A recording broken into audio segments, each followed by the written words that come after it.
নামাজের পরে সর্বসময় দোয়া চাইবেন, আল্লাহ মক্কা মদিনা না দেখিয়ে আমার মউত দেবেন না।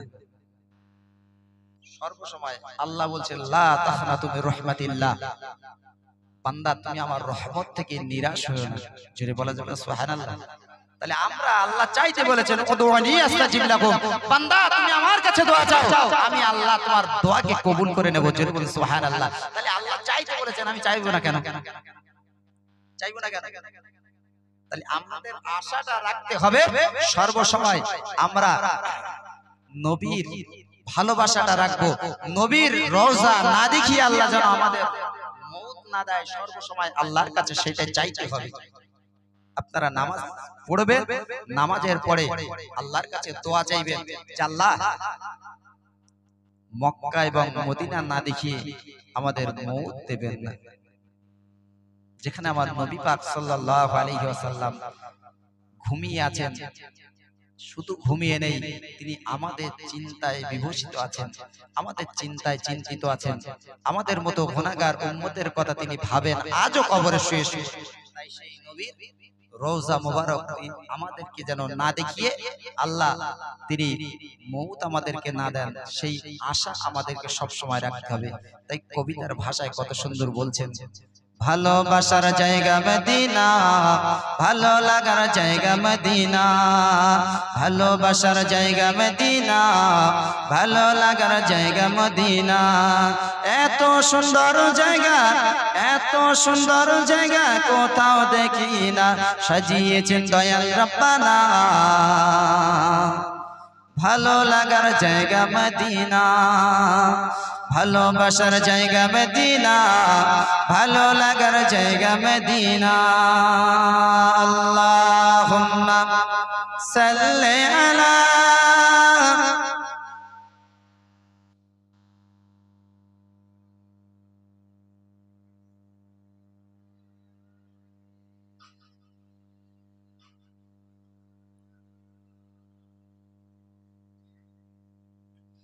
ভালোবাসার জায়গা মদিনা, ভালো লাগার জায়গা মদিনা। মদিনা শরীফে নূরের খাজিনা, মদিনা শরীফে নূরের খাজিনা, আশিক ছাড়া অন্য বোঝে না, ভালোবাসার জায়গা মদিনা, ভালো লাগার জায়গা মদিনা, ভালোবাসার জায়গা মদিনা।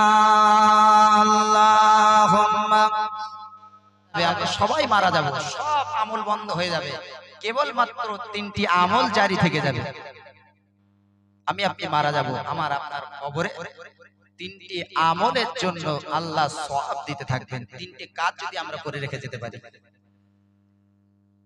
আল্লাহ নবী সাল্লাল্লাহু আলাইহি ওয়াসাল্লাম প্রথম নাম্বার জানিয়ে দিলেন, ইল্লা মিন সাদাকাতিন জারিয়া, আপনি যদি দুনিয়ার জমিনে সাদকা করে রেখে যেতে পারেন, দান করে যেতে পারেন।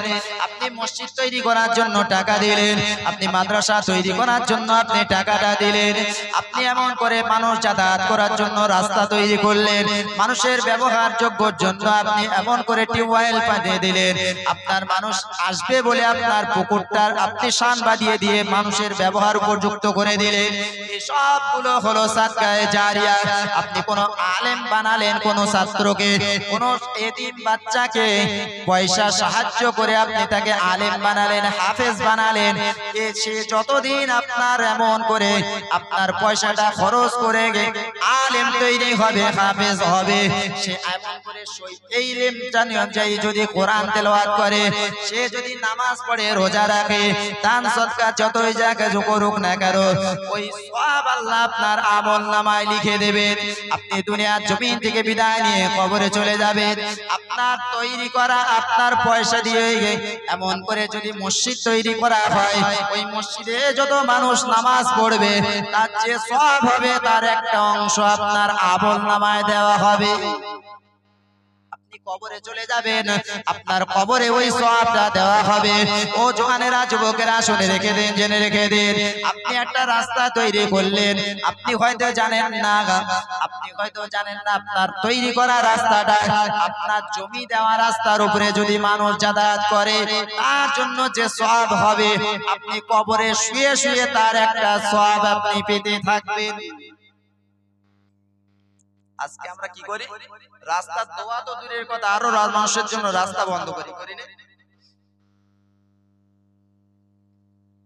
কি ভুল বলছে নাকি? অনেকে হয়তো কষ্ট পাবে, কিন্তু এটা নবীর আদর্শ নয়। আল্লাহ নবী সাল্লাল্লাহু আলাইহি ওয়াসাল্লাম জানিয়েছিলেন, আও ইলমিন ইয়ানতাফাউ বিহি, ওই জ্ঞানটা, ওই ইলম উপার্জন করা। যদি কোনো মানুষ ইলম উপার্জন করে জ্ঞানী হয় এবং ওই ইলমটা যদি সমাজের মানুষের উপকারে আসে, ওটা হলো সাদকায়ে জারিয়া।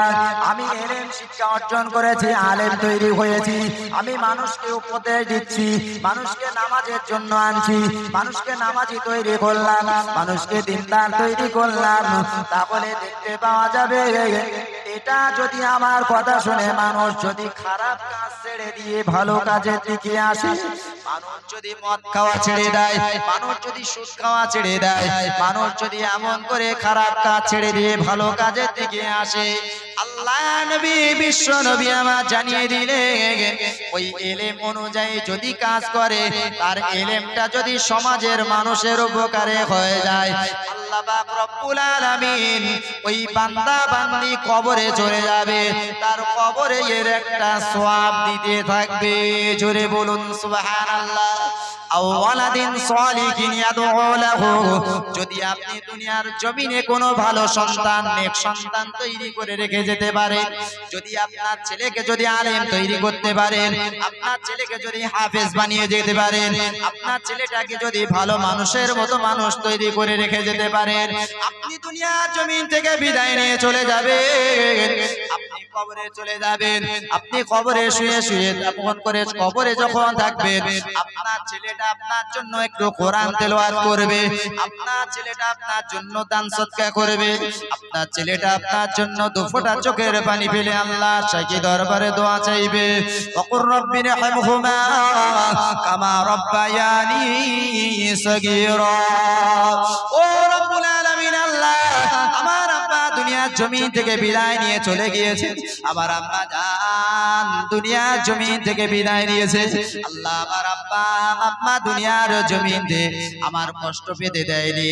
গভীর রাত ঠান্ডার সময় আমি যখন নোংরা করে ফেলেছি, আমার আব্বা জান আমার আম্মা কত কষ্ট করেছে, তাদের ঘুম হয় না, আমি বাচ্চা ছেলে, আমি নড়াচড়া করতে পারি না, আমি একা একা কিছুই করতে পারি না। আল্লাহ ওই কঠিন ঠান্ডার সময় আমার আব্বা জান আমার আম্মা জান আমার জন্য এত সুন্দর পরিষ্কার পরিষ্কার পানি দিয়ে, গরম পানি দিয়ে আমাকে সুন্দরভাবে আমার নোংরা গুলোকে ধুইয়ে দিয়েছে।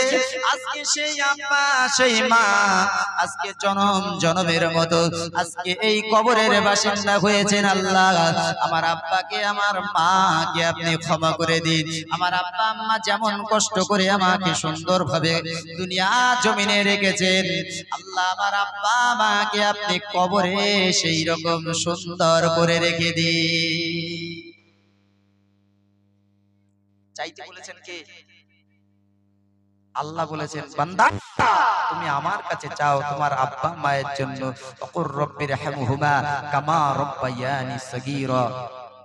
তুমি যদি তোমার আব্বা মায়ের জন্য দোয়া চাও, আমি আল্লাহ তোমার আব্বা মায়ের দোয়াকে কবুল করে নেব। তোমার আব্বা মা তোমার দোয়ার বদৌলতে তোমার আব্বা মায়ের কবরের আযাবকে আমি আল্লাহ maaf করে দেব। জোরে বলুন সুবহানাল্লাহ। আগে তো আমাকে আপনাকে নিজেদের সন্তানগুলোকে সেই রকম তৈরি করতে হবে। আজকে আমাদের সন্তান যেগুলো আমরা তৈরি করেছি, এই সন্তানেরা আমাদের কথা শোনে? নামাজ তারা তো নিজেরাই পড়ে না, কোরআন শিক্ষাটা আমাদের সন্তানদেরকে দিতে পারেনি, আমরা আমাদের বাচ্চাদেরকে সেইভাবে তৈরি করতে পারিনি, তাহলে কিভাবে আমার সন্তানটা আমার জন্য কবরে বসে দাঁড়িয়ে দাঁড়িয়ে দোয়া করবে? ওই কবে একবার শবে বরাত হবে, শবে বরাতের সময় ইমাম সাহেবকে একটু ডেকে নিয়ে আসবো, ইমাম সাহেব যা কিছু করার করে যাবে। আমি অনেক জায়গায় দেখেছি সন্তান বাপ দাদার জন্য সবরেসানি করছে, বাপ দাদার জন্য সবরেসানি করছে, ওই সন্তানটা গিয়ে দাঁড়াবে, ওর জামা কাপড় পাক নেই, ও হুজুর চলে একটু তাকবীর দেন তো, নারে তাকবীর, নারে তাকবীর। জনাব হযরত মাওলানা রেজাউল করিম সাহেব, নারে তাকবীর। কি সমাজে এরকম ছেলে আছে না?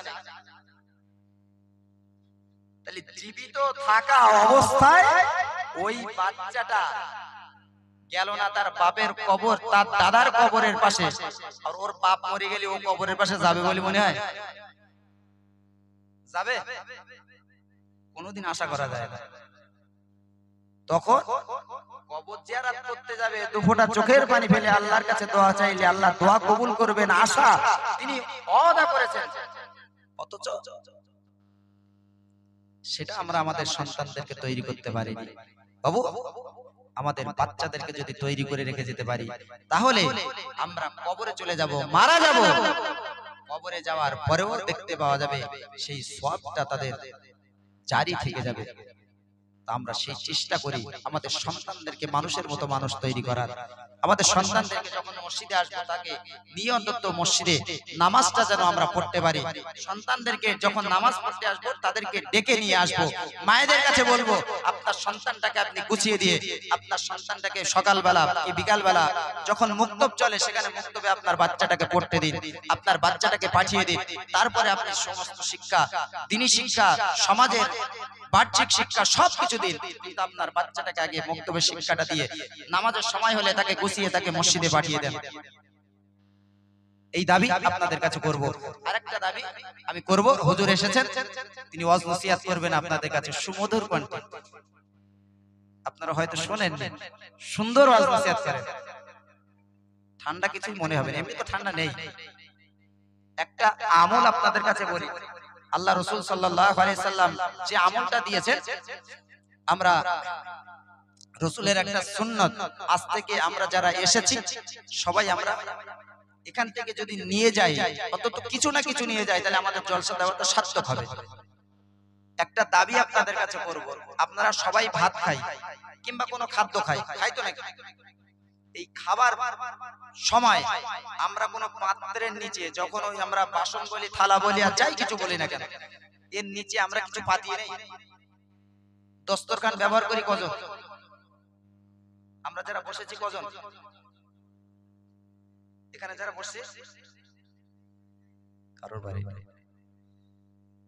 ভাই, আপনাদের কাছে দাবি করব, যারা এসেছেন একটা আপনার পাত্রের নিচে কোনো একটা পরিষ্কার পেপার বা কোনো কাপড় আপনি আপনার পাত্রের নিচে, ওই বাসন বা এর নিচে আপনি পাতিয়ে আপনার খাবারটা খান। এটা হলো রাসূলুল্লাহর সুন্নাত। আমরা হুজুরদের কাছে দোয়া চাই, হুজুর আপনি একটু দোয়া করেন। রাসূলের সাহাবী হযরত ওসমান গনি, তিনি আল্লাহর নবীর কাছে দোয়া চেয়েছিলেন, ইয়া রাসূলুল্লাহ আপনি একটু দোয়া করেন যাতে আল্লাহ আমাকে গরীব করে দেয়। হযরত ওসমান গনি যখন দোয়া চাইলেন, এরকম দোয়া কেউ চায়? আমরা তো শুধু বলি আল্লাহ একতলা হয়েছে আর একতলা কি করে হবে, দুটো গাড়ি হয়েছে আর একটু ভালো গাড়ি BMW একটা হলে ভালো হয়, আমরা সব চিন্তা করি। কিন্তু ওসমান গনি বলছেন, ইয়া রাসূলুল্লাহ আপনি দোয়া করেন আল্লাহ যেন আমাকে গরীব করে দেয়।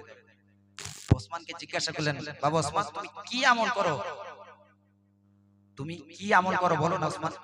আল্লাহর নবী সাহাবী ওসমান বলেছিলেন, রাসূলুল্লাহ আমি এমন কোন আমল করি না, শুধু একটা আমল করি, আমি যখন কোনো খাদ্য খাই আমি খাওয়ার আগে ওই পাত্রের নিচে একটা দস্তরখান পাতিয়ে নিই, যখন কোনো খাবার ওতে পড়ে যায় আমি ঝেড়ে সেই পরিষ্কার করে সেটাকে খেয়ে নিই।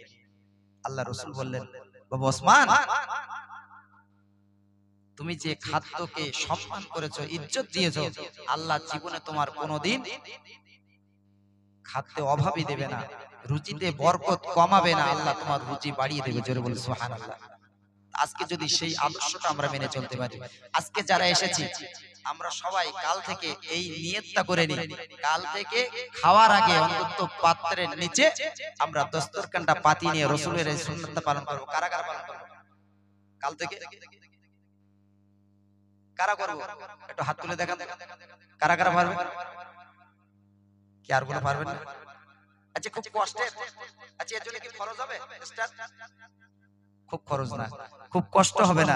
সকলে নিয়াত করেন, এই আদর্শটা যদি নিয়ে যেতে পারি আল্লাহ আমাদের রুজিতে কামাইতে বরকত দেবে।